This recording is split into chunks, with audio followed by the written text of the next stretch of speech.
the morning after, the day before. If you haven't seen it, go back, check out yesterday's video. But I really enjoy always following up like a tough run with an easy run the next day. Keep it nice and easy and it gets everything moving. At the beginning, when I first got up, body was a little bit stiff and tight. Did some kind of active movement, dynamic stretches, activation, and we're off and ready to go.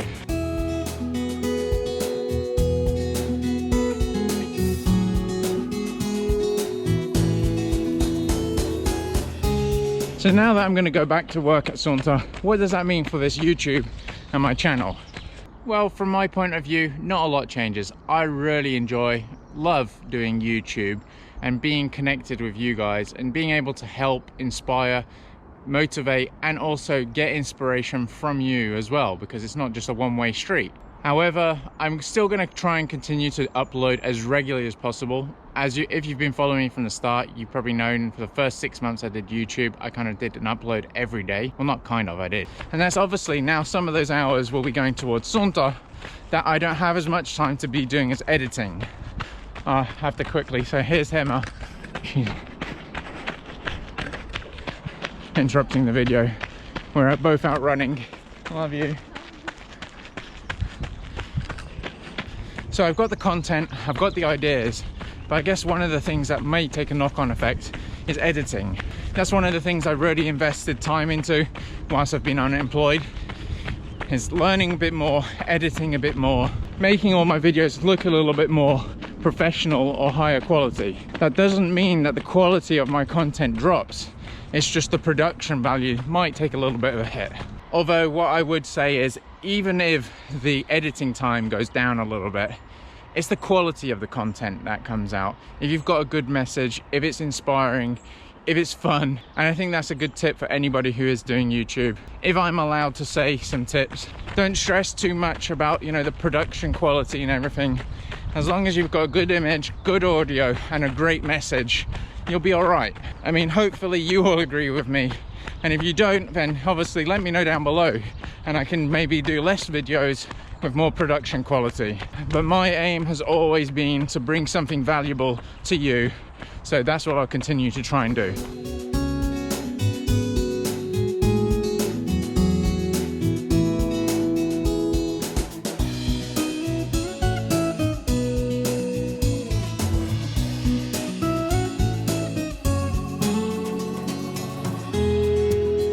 So as I said, today is an easy day for me for running wise. Well, for me, my easy day, I have a few little things that I try and take care of.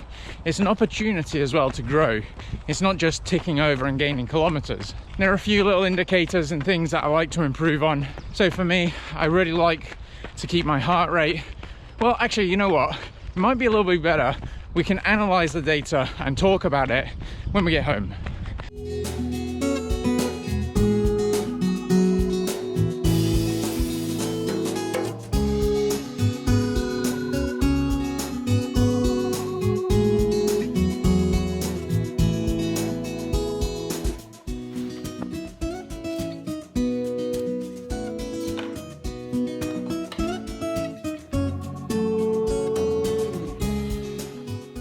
Right, I've synced the data across and now we can take a real, not deeper look, but we can have a little bit more of a look and I can explain what I look at in my easy days and, just share what an easy day means to me, because I say it often enough, don't I?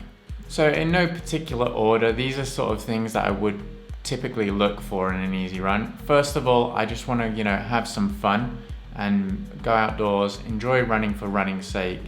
No pressures, and just enjoy it. I think that's a really important part. I guess one of the reasons why most people do running is because it's something they enjoy and something that makes them feel better.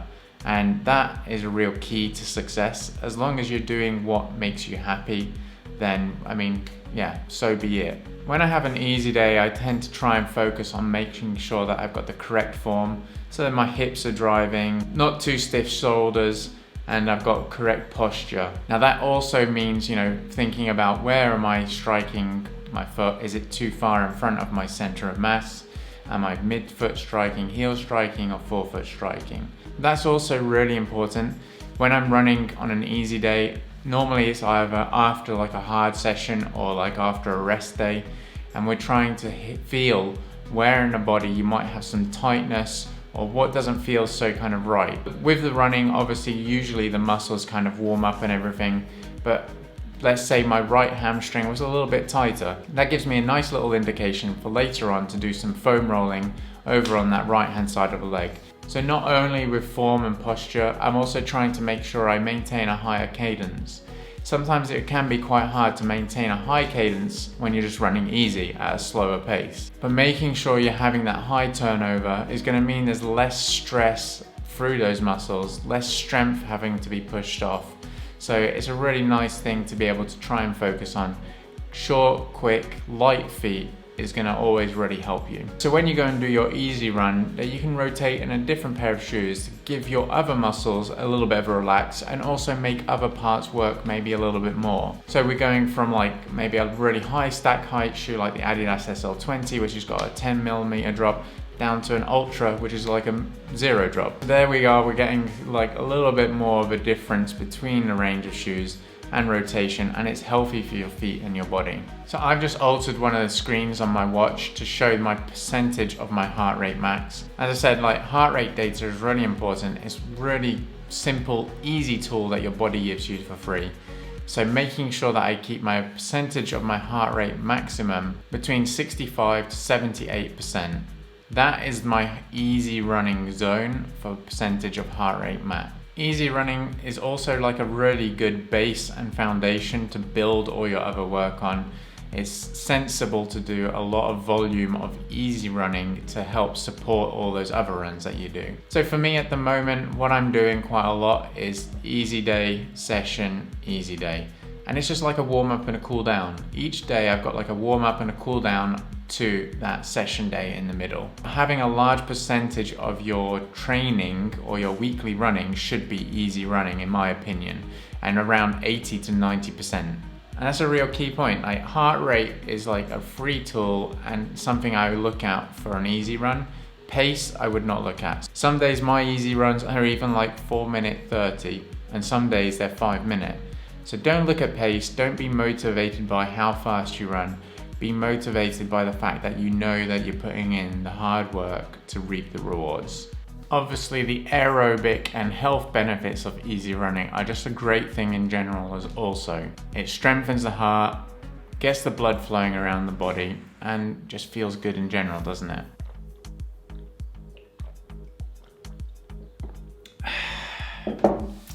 I love pineapple juice. So let's just take a little bit of a look into the data of my easy run from today. So as you can see from the screen, we did 12 kilometers in 1 hour 15, stopping and starting to pick up the GoPro. Average pace of 5:19. I'm quite interested. My cadence here today was 172 steps per minute. So for me, generally, I'd like to try and aim between 170 and 180. This is probably on the lower end, but this is good. You know, 172 for an easy kind of jog, or not jog, but easy run is a great signal. And 123 beats per minute, that is like really perfect. My easy heart rate range, as I said, is 65 to 78% of your maximum heart rate. So I think mine would be on the top end around 144 beats per minute. So 123 is like bang in the right zone. So yeah, there's not really much to look into at the data for an easy run, but it's really important to make sure that you keep your easy runs easy and not make them hard. And keeping your easy runs easy helps you to, when you have to give the effort for the harder sessions, that you can really give that effort. If you just constantly pushing, it's hard to give the correct effort for the better sessions or the key sessions that you need to. So there we go. That is how I kind of define my easy day and how I keep my easy days and what I do on them. I just wanted to share that with you. So if you've got any comments or questions, you can leave them down below and I'll get back to every single one of you. And subscribe if you're not subscribe if you're not already subscribed. It really does help, and we'll see you in tomorrow's video. So for that shot just there, what I did is I actually wrapped it around. I've got one of these mini gorilla pods, wrapped it around that branch. I was running along that path and jumped across the little river, creek, stream, whatever it's called, and attached it on there, back over, run, and go back to collect it. But I'm sure you'll agree with me, it was a nice clip.